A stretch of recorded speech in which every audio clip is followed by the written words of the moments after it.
Did I see your Genshin court? No, and I won't. What's Genshin court? Clickbait. Shit talking people. I still think it's clickbaity and toxic. Hello there, toxic trash talking clickbaiter here, and today okay, so I don't really talk about my takes much despite having a lot of hot takes because I don't know, I just don't think it's that interesting. And I also don't feel like arguing with my comments all the time because I love you guys. And I would never want to hurt you. But you know what, Stariel has taken over the universe ironically enough, and we're still too far away from Fontaine for me to start simping Focalors. So I'm just going to be spouting out some of the hot takes I have, and if you want me to go more in depth on any of them, just comment it down below, and if there's enough demand I gladly will. But before that, as always, if at any point during the video you're entertained or informed, make sure to drop a like and even consider subscribing as I can continue to gaslight and clickbait you guys into thinking I'm smart. And with that, let's start. As the toxic clickbaiter I am, I won't get into the title of the video just yet. So let's talk about another Dendro thing, Fridge. I don't think it's good. I've mentioned before that I don't necessarily think that Cryo got a noteworthy boost at all from Dendro, and then a lot of people went on to recommend the kitchen appliance team. If you don't know what Fridge is, it's basically using a Dendro in a Bloom team which makes enemies have freeze triggered on them first instead of triggering Bloom, so that Hydro takes away less Dendro and therefore increases seed generation. And you also get to trigger freeze, which is good for crowd control and comfort. The reason why I think Fridge and even things like Hyper Fridge, which adds an Electro unit, isn't really valuable is because 1, it doesn't do that much more damage and sometimes even less damage than just slotting in another Hydro, Dendro or Electro unit. 2, it doesn't address Cryo's biggest fault of not all enemies being freezable, making teams like Freeze hard to play against bosses. And 3, it doesn't do anything for Dendro, Hydro or Electro units, as again, its purpose is to generate more blooms which should give you more damage, but it isn't even really a big damage increase and is even a damage loss over some better units for those teams. At most, it's just a comfortable reaction if you want to turn off your brain and play Hyperbloom, with a trigger like Raiden who doesn't really get strong defensive utility. And even then against bosses which a single target team is normally geared towards challenging, the freeze part just doesn't work, so it just feels like ass cheeks for that. So I made the script almost over 2 weeks ago in comparison to when I'm recording it, and it made me really happy to see that Jello impacted another Genshin content creator, which you guys should check out. Also did kind of talk about this so I'm not going crazy. And it's that I don't think Candace is that bad. She's better than most 4 stars and even some 5 stars we've had. Being Hydro automatically ties her to the best element in the game, which is a bonus. She also enables a team like Nilum better than Barbara in my opinion, being able to give Yayo Hydro infused autos in tandem with her burst application. And her national team is also decently strong and frees up an Onoma unit. Overall, I think Candace is pretty solid if you're lacking Hydro picks. I talked about this in my overrated, underrated video, whatever the fuck you want to call it, but I think Jean is a horrible, dead, rotted, under the casket character. Clunky animations, mediocre damage for her field time, downgrade to every team she's in, an Onoma unit that doesn't group, energy issues, her healing is inconsistent, her auto attacks are too slow to drive, Sayu does everything Jean does but better, and she also doesn't proc off-field swirls consistently without support. She's a unit riddled with issues with no redeeming qualities, and I'm surprised people don't talk about this more. Alright, the title I clickbaited you guys into watching. I don't think Hyperbloom is as good as people make it out to be. Like, okay, because of how low the floor is for the team, you can get 1 going quite quickly assuming you have the characters. It also doesn't take a Bennett or an Onoma unit, meaning if you have a spare Hydro unit, you can play a national team. So why do I think it's overrated? Okay, so a bit of backstory. I have an over 200 crit value, engulfing lightning Raiden, and I play her on an aggravate team with an Elegy Cole, 1000 EM Sucrose, and my Fischl.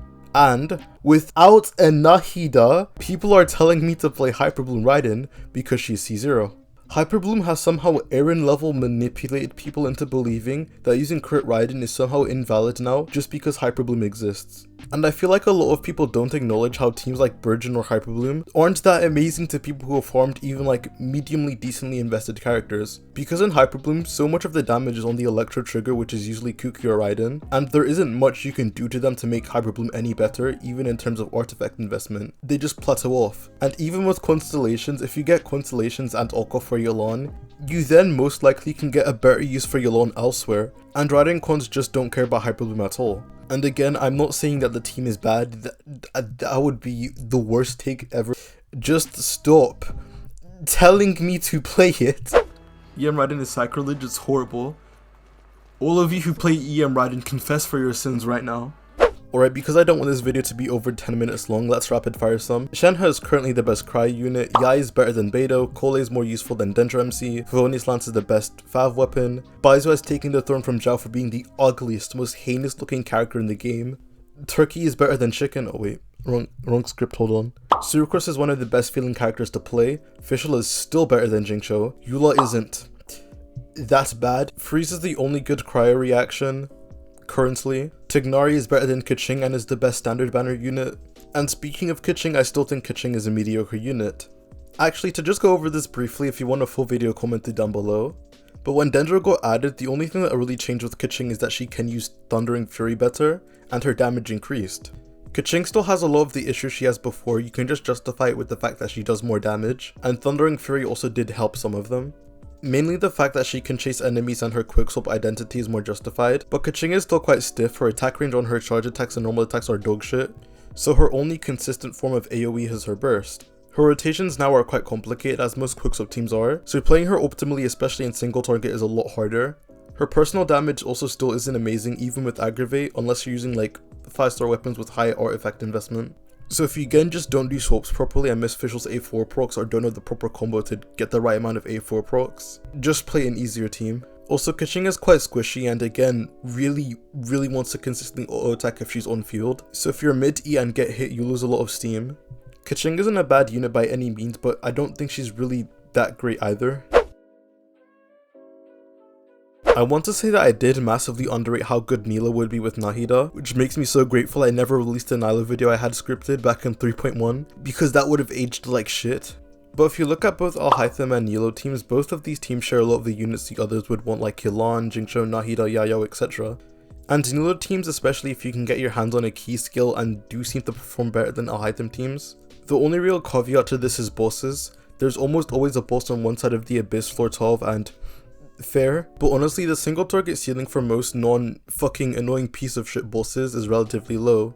Low enough to where you can just scrape by with just a Jingcho or Yelan on your Nilo team.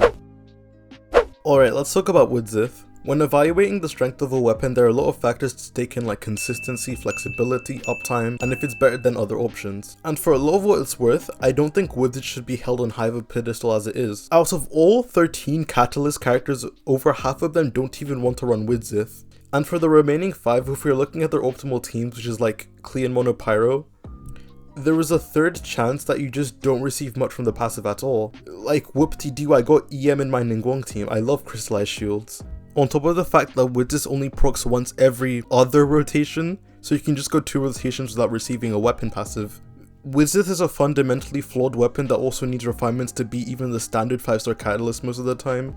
You can argue 1 rotation stuff because you can just frontload with Woodzith teams, which is fair, but it can still be very inconsistent, especially if you don't get the optimal buff. And well, that's all I really have for today. On that note, thank you guys so much for watching. If you enjoyed the video, make sure to like, subscribe, and comment what take you want me to talk more about, as I'd love to hear it and I respond to almost every single comment. Thanks again for watching, and I'll see you guys on the flip side. Peace. Stay with me, little bitch. Yeah, you know that I'm no man to be counted like a snitch. No thoughts.